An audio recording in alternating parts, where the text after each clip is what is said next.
Hey everybody, what's going on? This is Sam from Historic Travels and welcome to another video. Now guys, for today's video, I have a very special story that I want to tell all of you. In today's video, I want to tell the story of the man who was directly responsible for saving the most lives from Titanic. Now, what do I mean by this? Well, the first thing I want to clarify here is, I honestly believe that anybody who played any role in helping out on the night that the Titanic went down is a hero in my book, and they did help save lives. And this could be anyone, from the men who were down in the boiler room shoveling coal to keep the Titanic under steam, those in the engine room who were responsible for keeping the electricity going, the wireless guys for sending out the distress signal, all of the Titanic's officers and crew who were helping lower the lifeboats. All of these people are heroes in my book. However, there was one person on the Titanic's crew who was directly responsible for getting the most people off of the Titanic before the ship went down. And his story is the one that I want to tell in today's video. How many of you out there already know who I'm going to be talking about? But you probably already know because you saw the title of this video. Anyway, if you know who I'm going to be talking about, please let me know in the comments below. Anyway, for those of you who don't know, I want to tell the story of First Officer William Murdoch. He was in charge of lowering all of the Titanic's lifeboats on the ship's starboard side. And honestly, most of the people who survived the sinking of the Titanic that night had Murdoch to thank for it. So join me in today's video as I tell the story of First Officer William Murdoch, the man who directly saved the most lives from Titanic.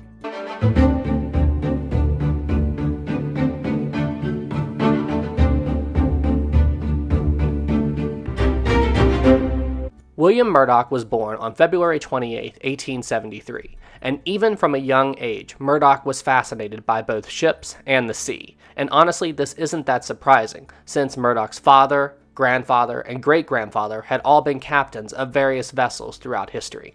So, it's only natural that after William Murdoch grew up, he quickly set out to find a career as a sailor on a vessel, so he could sail the oceans, just like his family before him.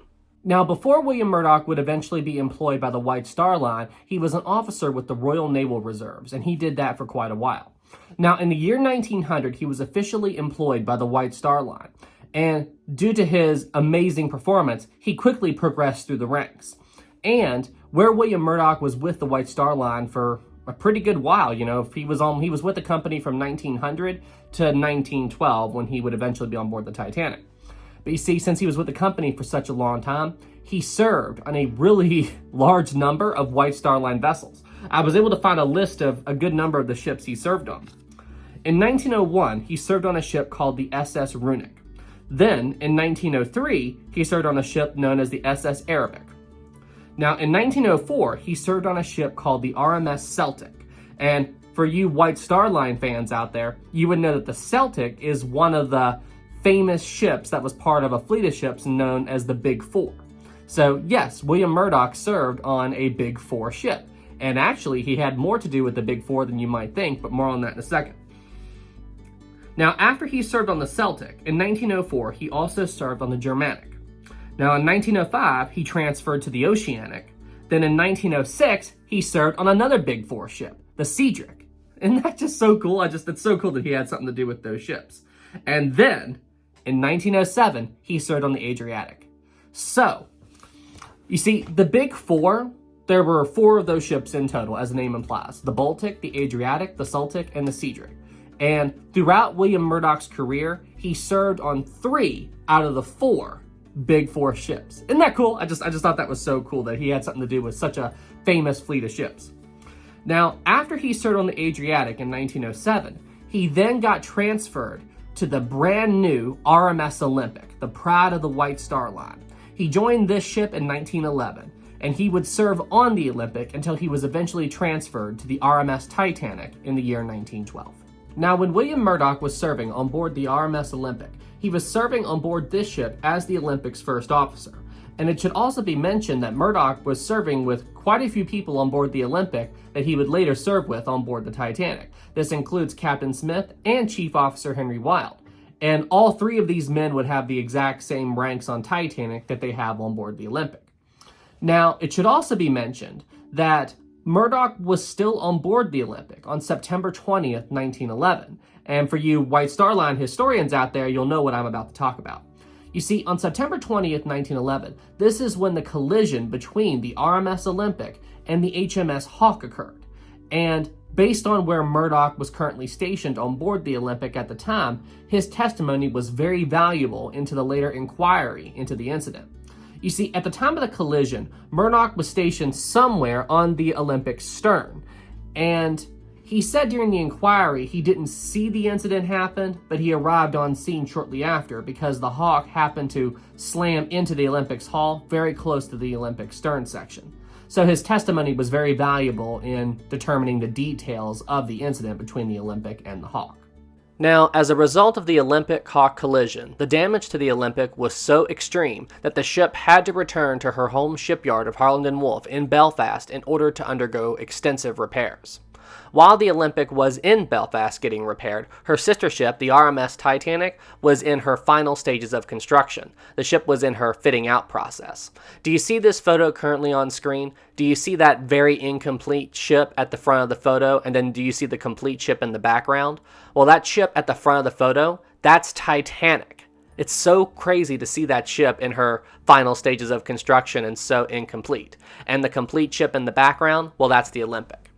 Now, the repairs to the Olympic took roughly 6 weeks to complete, and during that time, I wasn't able to find that much information about Murdoch's activities. So it's quite possible he simply returned home for a bit, or he may have been busy with the inquiries into the Olympic-Hawke incident. Anyway, Murdoch returned to the Olympic in December of 1911, and he continued to serve on that ship until March of 1912, when, because the White Star Line was so happy with how he performed on the Olympic, they decided to give him a promotion and move him to their brand new revolutionary ocean liner. First Officer William Murdoch was now going to serve as the chief officer on the brand new RMS Titanic when it set out on its maiden voyage in April of 1912. However, before the Titanic left Southampton on its maiden voyage, there was a last-minute reshuffling of the Titanic's senior officers. You see, Captain Smith wanted Henry Wilde, who was his chief officer on board the Olympic, to sail with him on the Titanic because he originally wasn't scheduled to be on board Titanic. So, at the very last minute, Captain Smith brought him on board as the Titanic's chief officer, the rank that Murdoch was supposed to take. So as a result of this, Murdoch basically got demoted down one rank from chief officer to senior officer. So even though Murdoch was promised chief officer on board the Titanic, he would now serve once again as the first officer on board the Titanic, just like he did with the Olympic. Then at 12 noon on April 10, 1912, with First Officer William Murdoch on her bridge, the RMS Titanic departed Southampton, bound for New York City, on her maiden voyage. We are resuming Murdoch's story during the maiden voyage of Titanic. Up to this point, things have performed mostly okay with the Titanic. There were a couple of incidents that had to be addressed, like the Titanic's near collision with a ship called the New York while it was leaving Southampton, and there was a small coal fire burning in boiler room number 6 that also had to be dealt with. But still, all things considered, the maiden voyage of Titanic was going very well. The ship was making very good time, her engines were being broken in, and everything was going great with the Titanic. As far as how Murdoch was doing, well, he had a pretty good crossing on board the Titanic up to this point. He did his shifts on the Titanic's bridge, performed whatever other tasks were needed of him, and then, besides that, he was simply enjoying his time on board the White Star's brand new ocean liner. However, all that would change on the night of April the 14th, 1912, when the fate of William Murdoch would be changed forever. Now, on the night of April the 14th, 1912, First Officer William Murdoch was due to start his shift on the Titanic's bridge at 10 p.m. ship's time, and the officer in charge of the Titanic's bridge before Murdoch was Second Officer Charles Lightoller. Now, there's one important thing you all need to understand about how the bridge shifts worked on board the Titanic. You see, the senior officers basically rotated on and off the Titanic's bridge in 4-hour shifts. Now, because Lightoller was in charge of the Titanic's bridge before Murdoch, his shift on the bridge went from 6 p.m. to 10 p.m. And then logically, Murdoch's shift on the Titanic's bridge was going to be from 10 p.m. to 2 a.m. Now, at roughly 9:45 p.m., Captain Smith arrived on the Titanic's bridge, and he had a brief conversation with Lightoller where they discussed everything from the Titanic's speed as it was traveling across the Atlantic, they discussed the ice warnings, they discussed the weather conditions around the ship, and so on and so forth. What the men decided was, even though there was a risk of icebergs in the area that the Titanic was currently sailing through, the weather conditions from these two men's perspective on the Titanic's bridge looked absolutely perfect. It looked like that these men could see for miles around in all directions from the Titanic's bridge. So what Captain Smith decided was he decided to have the Titanic keep steaming across the Atlantic at its current speed of somewhere between 21 to 22 knots. And he told Lightoller before he left the bridge that if anything was to change that may threaten the Titanic, put any risk to the ship or whatever, they were to let him know and take appropriate actions. So despite what some people would have you believe, that Captain Smith was being careless or whatever, that wasn't the case at all. He was taking every precaution, but from the men's perspective, it looked like it was perfectly safe to keep going at 21 to 22 knots. After this conversation was complete, Captain Smith retired to his cabin for the evening. However, his cabin was directly behind the bridge, so the senior officer in charge of the bridge would have no trouble getting to him in an emergency. A few minutes after this conversation was done, Murdoch arrived on the Titanic's bridge to take command of it. Lightoller passed Captain Smith's instructions on to Murdoch. Murdoch said he understood, and then he began his shift on the Titanic's bridge, keeping a sharp eye out on the horizon for anything that may pose a risk to the Titanic. Now, after Murdoch started his shift, his initial thoughts about the weather conditions that the Titanic was sailing through were basically the same as Lightoller and Smith. He thought it was perfectly safe and reasonable for the Titanic to keep operating at its current speed. However, what Murdoch didn't realize was that at this current time, the Titanic was steaming through a very strange weather phenomenon known as a cold water mirage. Now in this video, I'm not going to be going into too much detail about what exactly cold water mirages are and how do they work. I already covered that topic in detail in another video, so if you would like to check that out, I will include a link to that video in the description below, so feel free to go and watch that. However, for this video, the only thing you need to understand about cold water mirages is this. Basically, what happens is, under the right weather conditions, while a ship like the Titanic is sailing across the Atlantic, it can encounter these cold water mirages. And in a nutshell, what happens is it creates an optical illusion where when you're standing on the deck of a ship, you think you can see for miles around in all directions. However, it creates this thing that's called a false horizon, which obscures the real horizon. So while you think you can see for miles around in all directions, there's actually a huge chunk of space directly in your field of view that you can't see. It's hidden by this optical illusion. So while from Murdoch's perspective on the Titanic, he thought he could see for miles around in all directions, he was actually sailing with a very big blind spot directly in front of the Titanic. And it was inside of this blind spot that Titanic's iceberg was laying in wait. Then, at 11:39 p.m. Titanic time, Frederick Fleet and Reginald Lee, who at this point in time were in the Titanic's crow's nest, suddenly saw a weird shape appear on the horizon. It was an iceberg directly ahead of the Titanic. Right after Frederick Fleet and Reginald Lee spotted the iceberg directly ahead of the Titanic, the first thing they did was they rang the warning bell located within the Titanic's crow's nest 3 times to let the Titanic's bridge crew know, hey, there's something going on, we see something, there's something up ahead of the Titanic that's a risk to the ship. Once they rang the warning bell, Frederick Fleet then used a telephone system that connected the Titanic's crow's nest to the Titanic's bridge. He called the bridge using this telephone to let them know there's an iceberg right ahead. The telephone on the bridge was picked up by 6th Officer Moody, who asked Frederick Fleet, "What do you see?" Frederick Fleet replied, "Iceberg right ahead." Moody simply responded, "Thank you," and hung up the phone. Now, there is some debate among historians about what exactly happened next. Some historians believe that it was this telephone call between Frederick Fleet and Moody that let Murdoch know that there was an iceberg directly ahead of the Titanic. However, if you go back and look at the testimony, Frederick Fleet said that by the time he had called the Titanic's bridge, he had noticed that the Titanic was already starting to turn.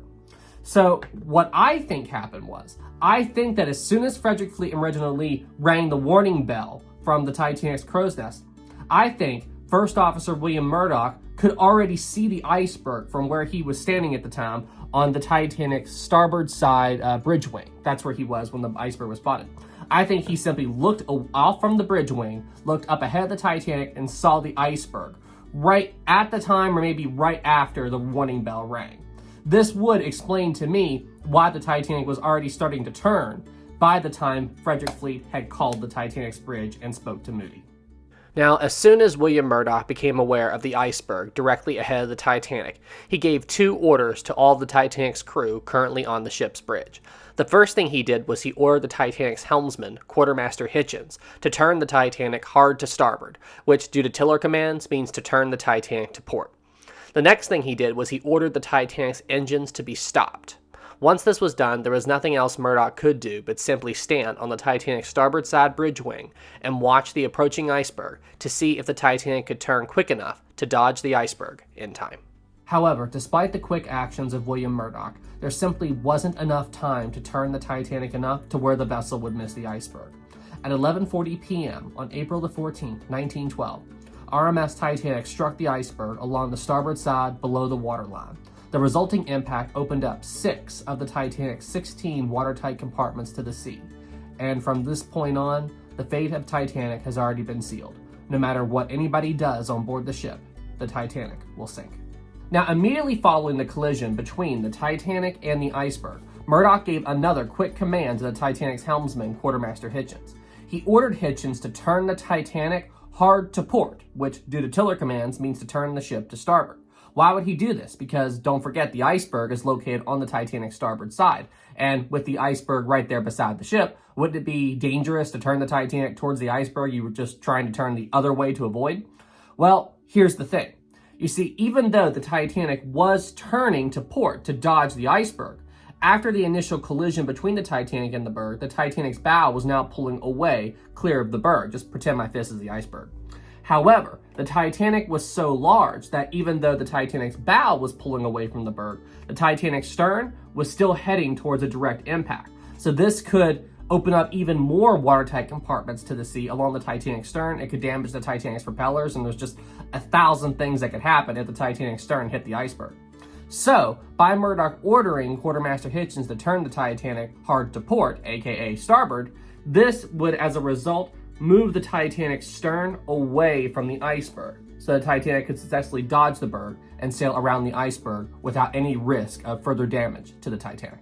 Due to Murdoch's quick thinking, the Titanic's stern did successfully avoid colliding with the iceberg. However, it was a very, very near miss, as you can see in this animation.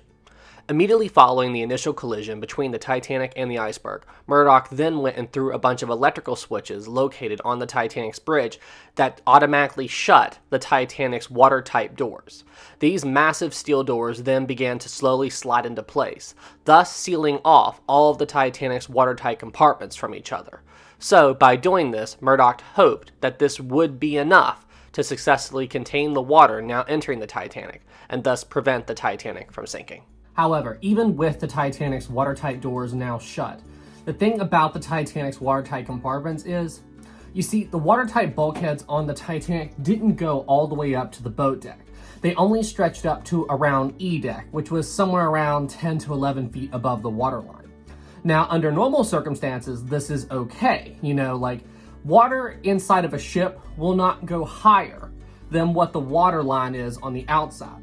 So that means that if the Titanic had only breached a couple of watertight compartments at the front of the ship, the bow would sink down so low, the ship would stabilize, and the water couldn't proceed up any higher than that. However, with 6 watertight compartments in the Titanic's bow opened up to the sea, the Titanic's bow would sink down so low that it would allow the water to reach the top of the watertight compartments and spill over them and travel back and back and back and back, further and further into the ship.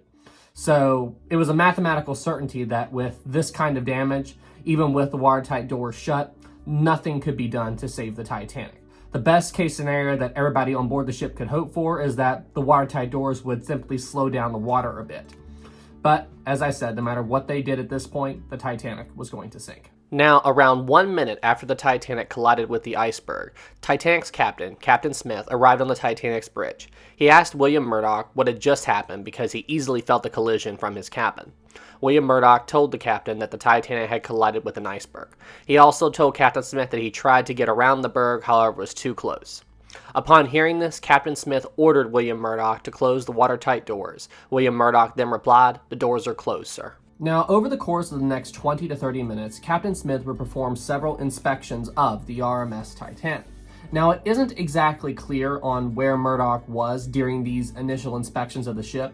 However, I believe Murdoch was on or within close proximity to the Titanic's bridge. This would make sense since he knew he would be needed on the Titanic's boat deck with the lifeboats if they deemed to be necessary. Anyway, Captain Smith returned from one of his inspections at 12 a.m., at which point in time Captain Smith ordered his crew up on the boat deck to begin prepping the lifeboats. However, at this point in time, he did not order the passengers up on deck. He didn't order the boats swung out over the ship's side. He just told his crew to begin the initial stages of prepping the boats. Now, after this was done, Captain Smith left the bridge and did another inspection of the Titanic. He returned to the bridge around 12:10, 12:12 a.m., somewhere around there, at which point in time he ordered to have the passengers all brought up to the boat deck, and he ordered to have the lifeboats swung out and prepared for launch. Now, even at this point in time, Captain Smith did not yet know for certain that the Titanic was sinking. However, he had seen enough to know that the situation was serious enough that a full-scale evacuation of the Titanic may be necessary. Now, it's also important to note that, unlike what you see in the James Cameron feature film, evidence suggests that there was no large-scale meeting between Captain Smith and all of the Titanic's officers about the true seriousness of the situation with the Titanic. It seems that the dire situation that the ship was in, well, news of this was spread around the Titanic by word of mouth. Now, I'm not going to go as far and say that there was no small-scale meeting between some of the Titanic's officers and Captain Smith. Evidence suggests that something like this did happen. However, it just wasn't a massive, large-scale gathering between all of the ship's personnel, like what you see in the James Cameron film. Now, when Captain Smith officially gave the order to have the Titanic's lifeboats swung over the ship's side and to have all of the Titanic's passengers brought up to the boat deck, he also decided to make First Officer William Murdoch in charge of launching and lowering all of the Titanic's lifeboats along the ship's starboard side. He then ordered Chief Officer Henry Wilde to be put in charge of lowering all of the Titanic's lifeboats on the port side. Now, if you're curious about that, because most of you Titanic historians out there would know it was Lightoller in charge of lowering all the lifeboats on the port side, well, it seems that, based on the research I did, Captain Smith originally did put Henry Wilde in charge of the boats on the port side. However, it looks like Lightoller just kind of got fed up with Henry Wilde and went off and did his own thing. I did talk about that in my Henry Wilde video. If you would like to watch that video, I will include a link to that video in the description below. Then, at some point between 12:23 and 12:25 a.m., Captain Smith had a short meeting with the ship's designer, Thomas Andrews, who gave Captain Smith the terrible news. The Titanic was going to sink. At this time, Captain Smith gave the order to begin loading all of the Titanic's lifeboats with passengers and lower them away. At this point in time, First Officer William Murdoch knew that it was his responsibility to get as many people off of the Titanic as possible before the Titanic sank out from underneath them.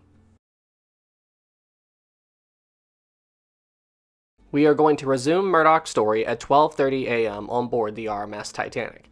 At this point in time, Captain Smith had just given the order to begin filling all of the Titanic's lifeboats, and he also told his crew to lower the boats away as quickly as possible. Now, when Captain Smith gave the order to begin filling the lifeboats, he specifically said to fill the boats up with women and children first. Now, this order means, as the name implies, to fill the boats up with women and children first. However, if there are empty seats in the boat afterwards, it's okay to let men on. This is certainly how First Officer William Murdoch interpreted these orders. However, the other officer, who basically took charge of lowering all the Titanic's lifeboats on the port side, Second Officer Charles Lightoller, interpreted these orders differently. He interpreted the captain's orders of women and children first to mean women and children only, which means that no matter what, he was not going to let any men into any of the lifeboats.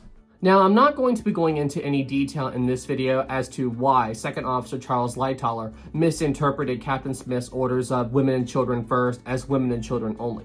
I do plan to cover all of that in a future video, so if you don't want to miss it, be sure you're subscribed to the YouTube channel and make sure you click the bell icon so you don't miss any future videos. Okay, now back to Murdoch.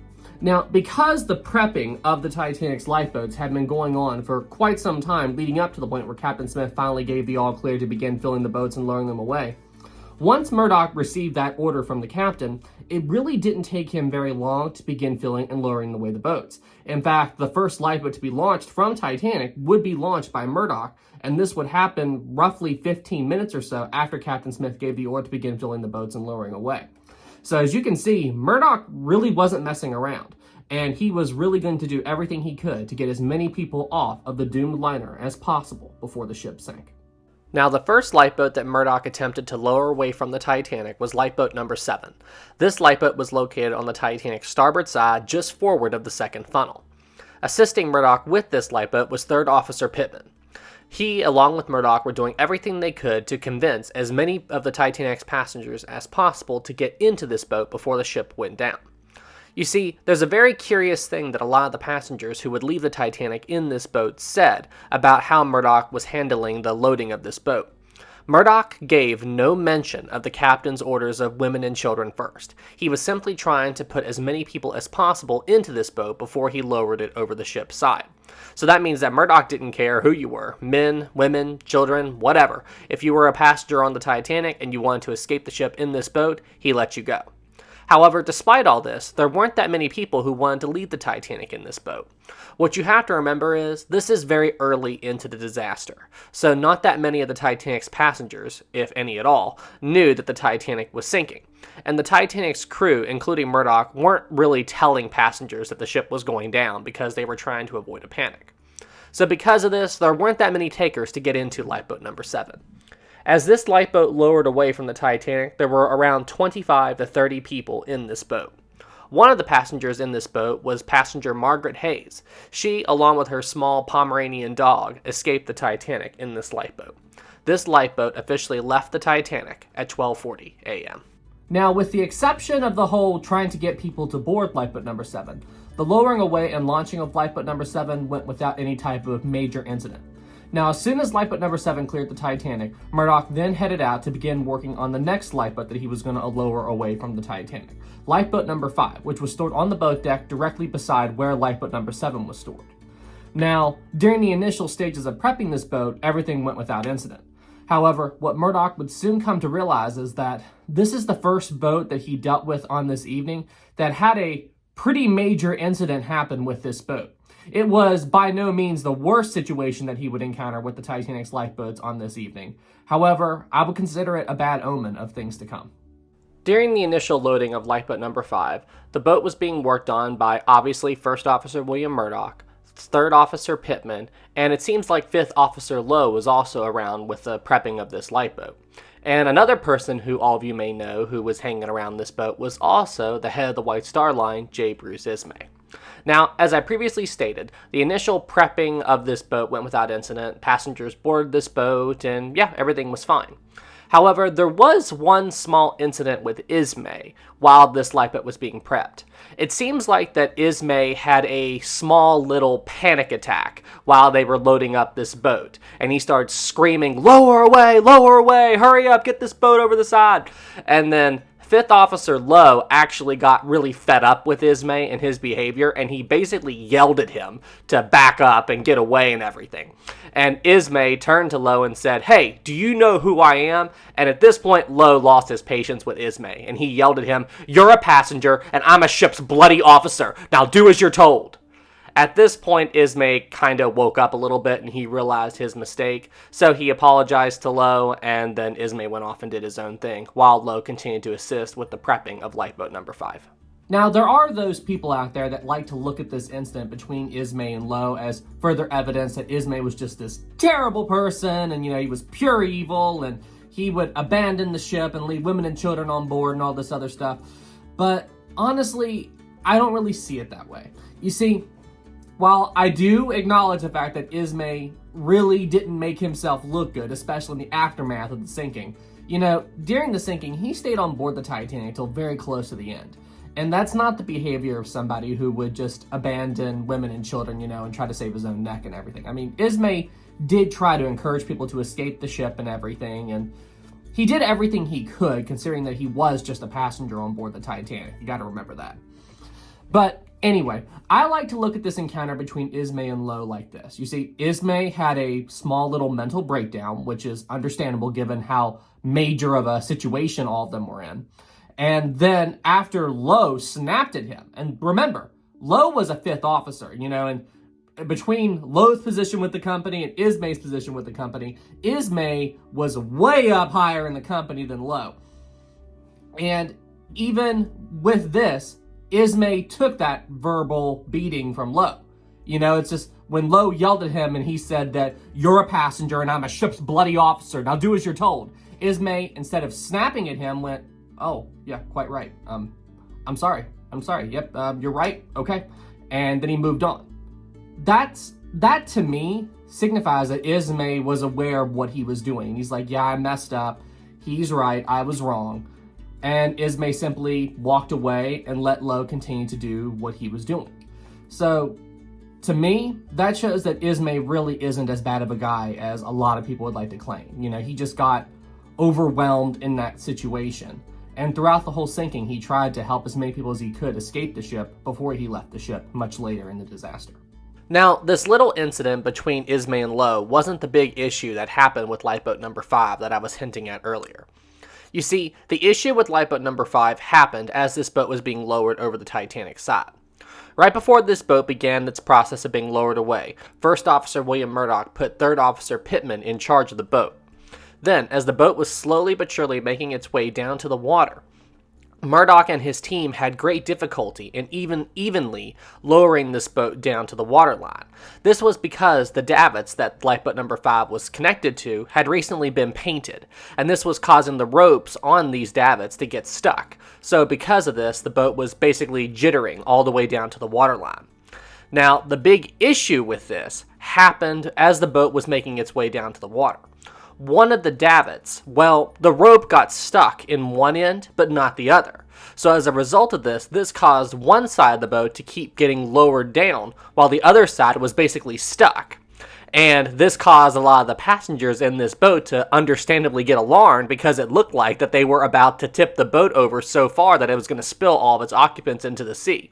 However, Murdoch quickly realized what was going on, and he stopped the lowering away until they could even the boat out, and then once they did this, they successfully got Lifeboat number 5 down to the water without any further incident. Lifeboat number 5 left the Titanic at roughly 12:45 a.m. Now, the next lifeboat that Murdoch launched from the Titanic was Lifeboat number 3. This lifeboat was positioned basically right beside where Lifeboat number 5 was kept on the Titanic's boat deck. Are you guys seeing a pattern here with how Murdoch is handling launching the lifeboats? He's simply going from one boat to the next boat to the next boat and so on and so forth.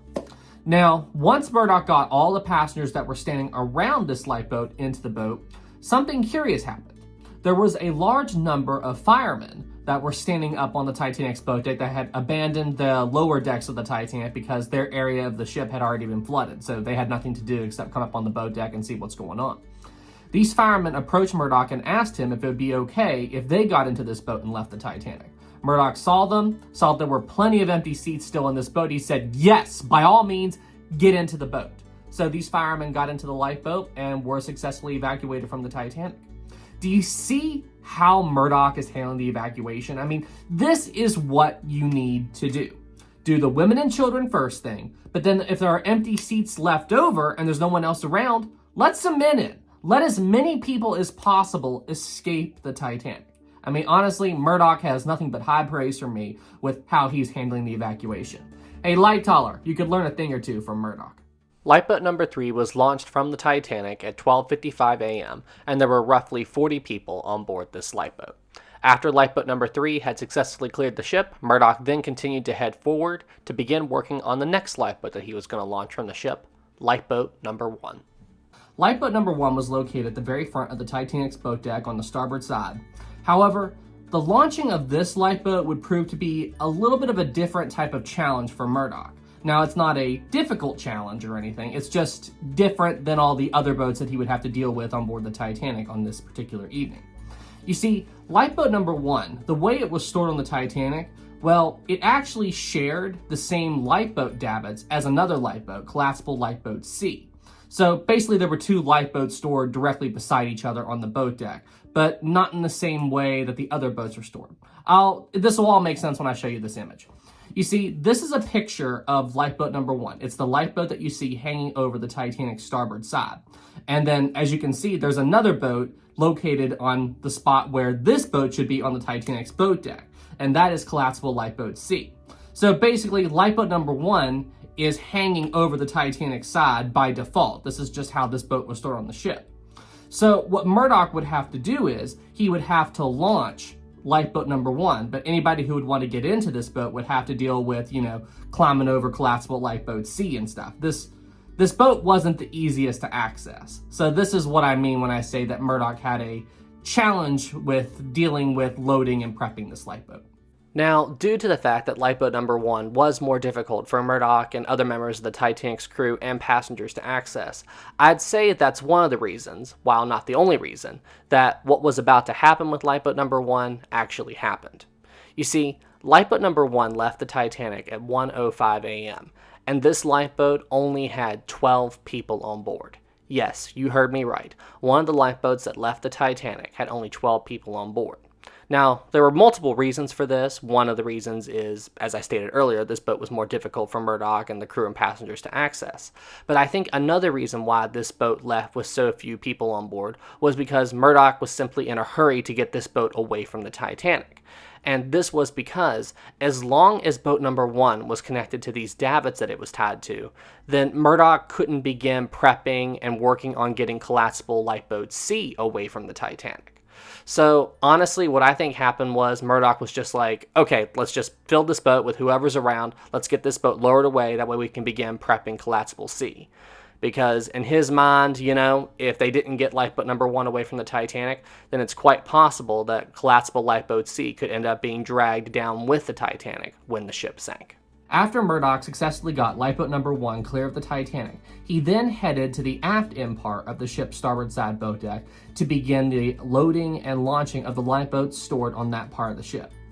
After he left the area where collapsible lifeboat C was stored, the Titanic's crew members that remained around collapsible C began the initial stages of prepping this boat. So they began to uncover the boat and pull the davits back in. They basically started the initial prepping that this boat needed before passengers could be loaded into the boat. When we last left First Officer William Murdoch, he had just successfully launched lifeboat number 1 from the Titanic's forward starboard side boat deck. Now, with the successful launch of lifeboat number 1, which left the Titanic at roughly 1:05 a.m., Murdoch had, at that point, successfully gotten 4 lifeboats away from the Titanic. However, Murdoch couldn't take any time to celebrate this accomplishment, because even at this point in the sinking, Murdoch still had 4 lifeboats stored on the aft end part of the Titanic's starboard side boat deck that needed to be filled with people and launched. And Murdoch still had 2 more boats stored at the very front of the Titanic's starboard side boat deck that needed to be filled and launched with people.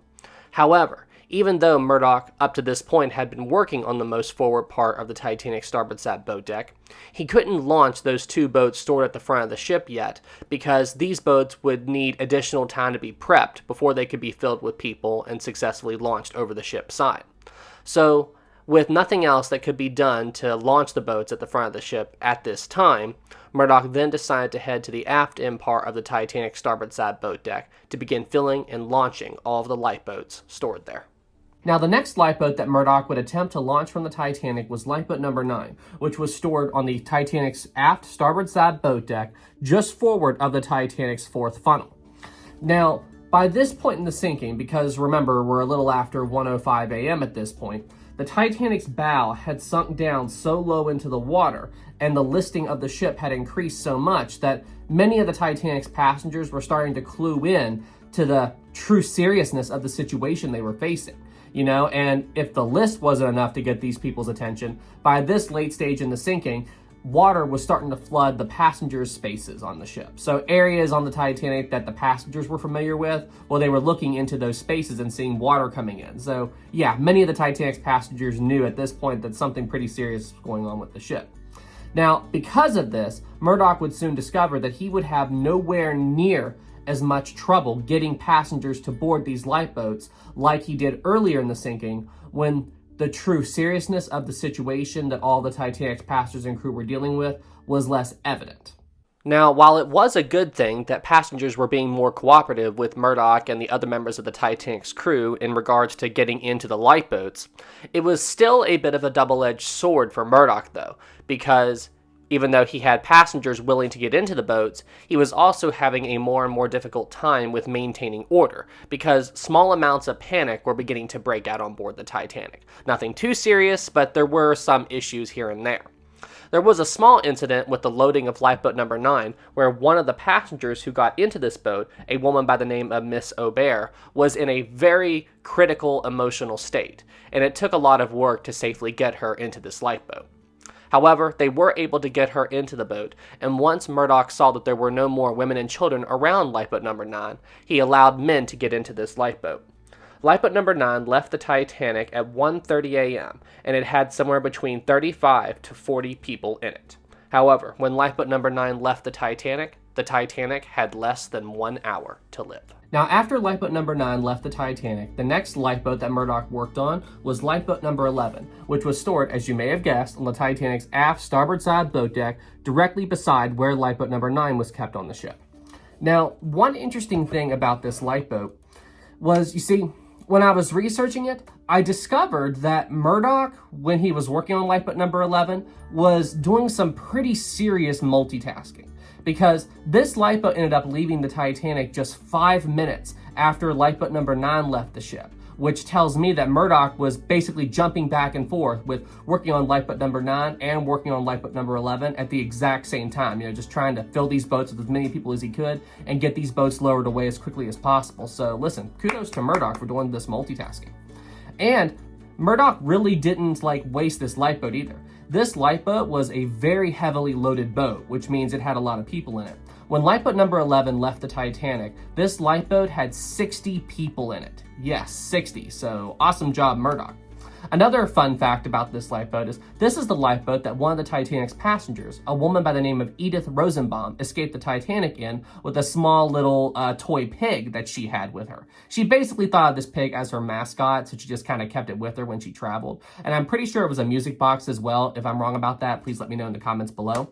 But another funny thing about Edith and this small toy pig was after the sinking, another one of the passengers in that lifeboat saw the toy pig and mistook it for a real pig. She later got annoyed because she thought that Edith, instead of saving another life, they made room in this boat for a pig. And I'm like, that's not the case at all. This toy pig was very small. She kept it on her lap, and anyway, she was just mad because she thought it was a real pig and not a human life, when in reality it was just a toy pig.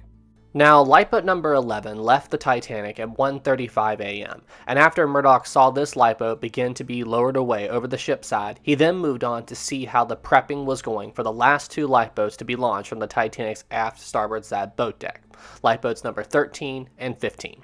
You also have to remember that Murdoch had a good number of the Titanic's crew helping assist him with filling up these boats and getting them ready for launch. He wasn't over there by himself. And because his crew members were doing such a good job in getting these boats ready to be launched, it wouldn't take very long before these boats could be lowered over the ship's side. Both lifeboats number 13 and 15 were heavily loaded with people. Lifeboat number 13 had around 60 people in it, and lifeboat number 15 had somewhere between 68 to 70 people in it. Now, the initial lowering away process for these boats went without any major incident. Lifeboat number 13 left at 1:40 a.m., and lifeboat number 15 left soon after, within 30 seconds to a minute after 13 being lowered away. Now, the initial process of lowering these boats over the Titanic side went without incident. However, just as these lifeboats touched the water, a near disaster would soon strike both of these lifeboats. You see, directly under where lifeboat number 13 was being lowered away, there was a jet of water that was being ejected from the Titanic directly in the path of where lifeboat number 13 was being lowered over the ship's side. You can see the jet of water entering lifeboat number 13 now in this animation. Now, when this water began to make its way into lifeboat number 13, it began to rapidly fill the boat. However, as soon as 13 touched the water, the force of the water being ejected from the ship caused lifeboat number 13 to be pushed aft along the Titanic's hull. Now, this caused several problems. One big problem was, due to the extra strain that was now on the ropes holding lifeboat number 13 to the ship, they couldn't free the lifeboat from the davits by normal means. They would have to cut the ropes. And another problem was, lifeboat number 13 got pushed so far aft by the force of the water being ejected from the ship. This lifeboat was now directly underneath the still being lowered away lifeboat number 15. So now all the people in this boat were at risk of either being crushed by lifeboat number 15, or it's quite possible 15 could have just put so much pressure on lifeboat number 13 and caused this boat to sink. So either way, it was bad. Now, due to the quick action by the passengers and crew in lifeboat number 13, they were able to cut the ropes free and push lifeboat number 13 clear of lifeboat number 15 just mere seconds before lifeboat number 15 touched the water. It was honestly a miracle. And in case you're wondering why the Titanic's officers didn't do anything to stop lowering lifeboat number 15 away, because I'm sure the passengers in 13 were screaming at them to stop lowering away. Well, it's quite possible that the crew up on the Titanic's boat deck didn't hear the screaming from the passengers in this boat. You have to remember that it's pretty late in the sinking, so there was a lot of commotion going on up on the Titanic's deck that was making a lot of noise. And you also have to remember that at this part of the ship, well, the Titanic was raising up higher out of the water on this far aft part of the ship. So honestly, I believe the Titanic's crew had no idea the near miss that lifeboats 13 and 15 had. But despite the big danger that these boats faced, both lifeboats were able to get away from the Titanic safely, although the passengers in this boat were very shaken up, to say the least. Following the close call but successful launch of lifeboats 13 and 15, Murdoch then once again decided to head forward down the Titanic's boat deck back to the site where collapsible lifeboat C was being prepped for launch. Now, remember, by this point, it's getting to be pretty late in the disaster. We're coming up on 1:50 a.m. And by this point, the Titanic's bow was so far down, and the ship had developed a list to port, which means that at this point in time, on the Titanic's port side forward well deck, water was already beginning to creep its way up onto this part of the ship. So, if Murdoch looked over the Titanic's starboard side bridge wing, he would have seen water on the forward well deck, and he would know that he was quickly running out of time to launch the last two remaining lifeboats on his side of the ship. Now, by the time Murdoch had rejoined his crew, who was working on getting collapsible lifeboat C ready for launch, this boat had already been attached to the lifeboat davits of lifeboat number 1, and collapsible C had already been swung out over the Titanic side. The only thing they needed to do at this point was finish filling the boat up with passengers, and then this boat could be successfully lowered over the ship's side. Now, it's important to note that at this late stage in the sinking, order was beginning to rapidly break down on board the Titanic, and while they were loading collapsible C, a huge group of men attempted to rush the boat. As a result of this, Murdoch was forced to pull out his gun and fire several warning shots into the air to make the crowd back off. The crowd did, and then Murdoch went back to loading this boat. Collapsible Lifeboat C was lowered away from the Titanic at 2 a.m., and during the lowering away process, Murdoch discovered that he had great difficulty doing this because of the Titanic's very sharp list to port. The big issue with this was it was causing Collapsible Lifeboat C to swing inwards towards the Titanic, so part of the boat was rubbing up against the Titanic's hull, and because of this boat had a real risk of capsizing if they weren't careful while they were lowering it away. However, they didn't have any major issues with this, nothing too serious anyway, and Collapsible Lifeboat C was successfully lowered over the Titanic side. Now, when Collapsible Lifeboat C left the Titanic, there was around 40 people in this lifeboat, and in case you guys are wondering why didn't Murdoch put more people in this boat, well, I'll explain. You see, for whatever reason, and honestly I have no idea how this got started, this rumor started to spread around the Titanic that men were being let off of the ship more often on the Titanic's port side instead of starboard. And, of course, the opposite is true. You see, the officer who was basically in charge of lowering the boats on the ship's port side was Lightoller, and he had developed this policy of no men are allowed in a boat, period. While, as we've talked about in this video, Murdoch was the one who was a lot more lenient with it, and he let men into the boats after the women and children were let in, which is the right thing to do. But anyway, regardless of how this rumor got started, this rumor caused a lot more men to try to get into a boat on the Titanic's port side instead of starboard. And as another result of this, the starboard side of the ship, well, there were a lot fewer people over there than what were on the port side. So, even though there was this crowd of men who attempted to rush Collapsible Lifeboat C that Murdoch had to warn to stand back by firing his gun a couple of times up in the air, the crowd wasn't huge compared to what it was on other parts of the ship. So after this crowd backed up, they let Murdoch finish filling the boat up with as many women and children that were around Collapsible C. And then Murdoch saw that there were still plenty of seats left over in Collapsible C. So he let some of those men, actually I believe he let all the men who tried to rush the boat, into this lifeboat. And then after all these men got into the boat, Murdoch then saw that there were still a few other empty seats available. And there was one other man who was hanging out around the area of Collapsible C, J. Bruce Ismay, the head of the White Star Line.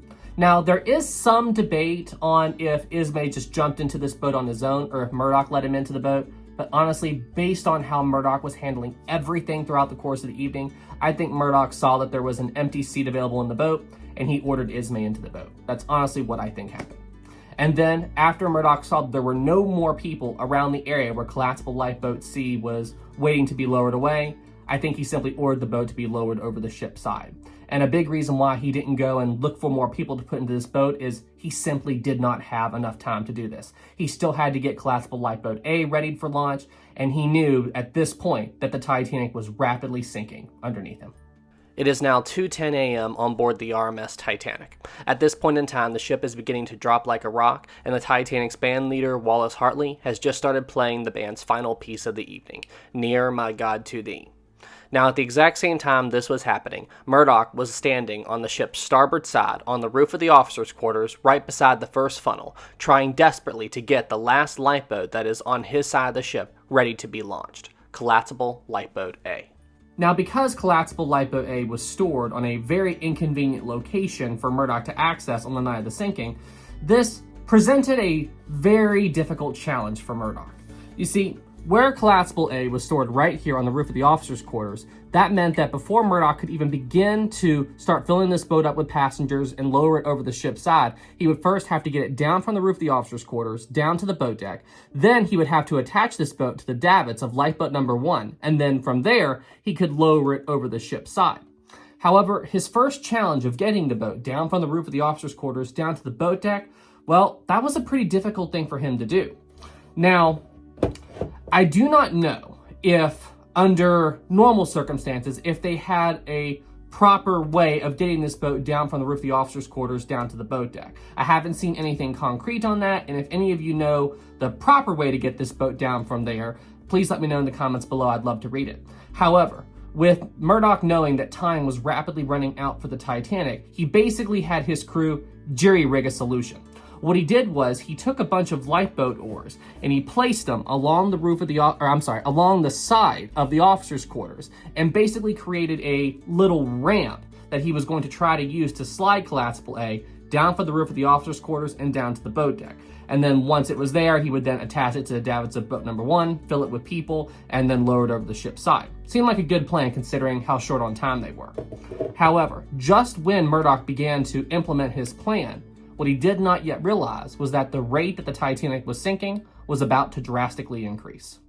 You see, what Murdoch may not have realized was, at the exact same time that he was working on getting Collapsible A down to the boat deck, on the Titanic's port side, water was already beginning to make its way up onto the port side boat deck due to the Titanic's very sharp list to port.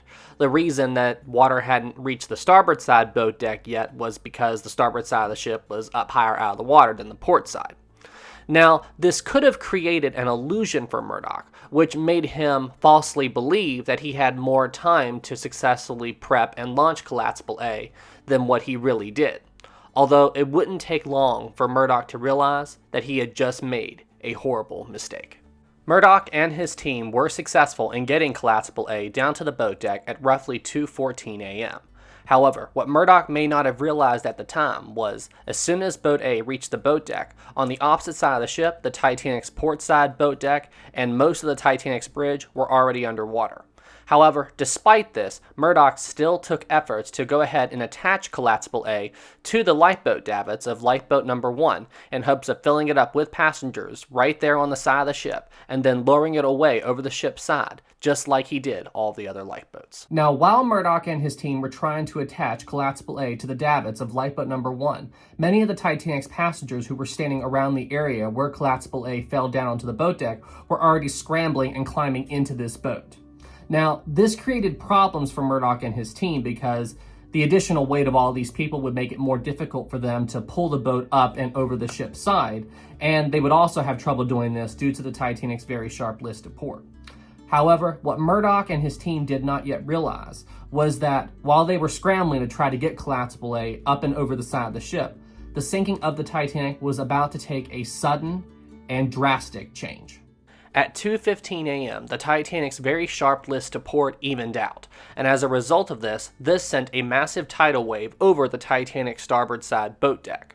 Now, because of this wave, this caused collapsible Lifeboat A to now try to float free of the RMS Titanic. However, the boat was prevented from doing this by the ropes holding it to Lifeboat Davit number 1. So, because Collapsible A was tied to these davits, that meant that the boat was now at risk of being dragged down with the Titanic. And because of this, Murdoch and all of his team were trying desperately to cut the ropes to free Collapsible A from the ship before the Titanic dragged the boat down with it. Now, I'm not going to be going into too much more detail about Collapsible Lifeboat A in this video. The only thing you need to know about Collapsible A for the sake of this video is that they were successful in getting Collapsible Lifeboat A away from the Titanic, but it was a very, very close call. If you would like to learn more about Collapsible Lifeboat A, I did make a very detailed video covering the events of this boat. If you would like to watch it, I will include a link to that video in the description below. Okay, so jumping back to Murdoch now. You see, the last confirmed sighting of Murdoch was around Collapsible Lifeboat A, just as this big wave came and washed over the ship's starboard side boat deck. This sighting was done by Second Officer Charles Lightoller, who, at the time that this big wave showed up, he was actually standing on the roof of the officers' quarters somewhere right around here, watching everything going on with Collapsible A. He said that from that position on the ship, he looked down at the lifeboat, saw Murdoch working on the boat, and then the big wave showed up, and then he lost sight of Murdoch in the water. And then after this, anything that, any ideas on what happened to Murdoch after this is just pure speculation. We don't know what happened. Unfortunately, Murdoch's body was never recovered, and he did lose his life in the sinking of the Titanic. And this is the complete story of First Officer William Murdoch. I honestly believe that this man did everything he could to save as many lives as possible, and he worked till the very end of the Titanic's life to get as many people as he could off of the Titanic before the ship went down. And in my mind, he is definitely one of the biggest heroes of the sinking of the Titanic.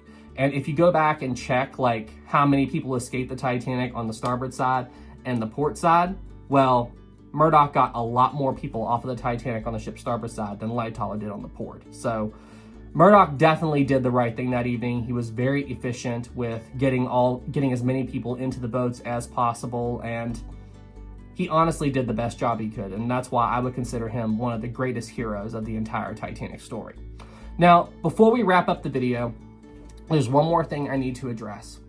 In Titanic culture, people who study the Titanic today, there's this conspiracy out there that Murdoch was the officer on the Titanic who may have committed suicide on the night of the sinking. This theory was made popular by the James Cameron film, where you clearly see Murdoch shoot himself. Now, I've studied this topic in detail, and I actually did another full video on this. If you would like to watch that video, I will also include a link to that video in the description below as well.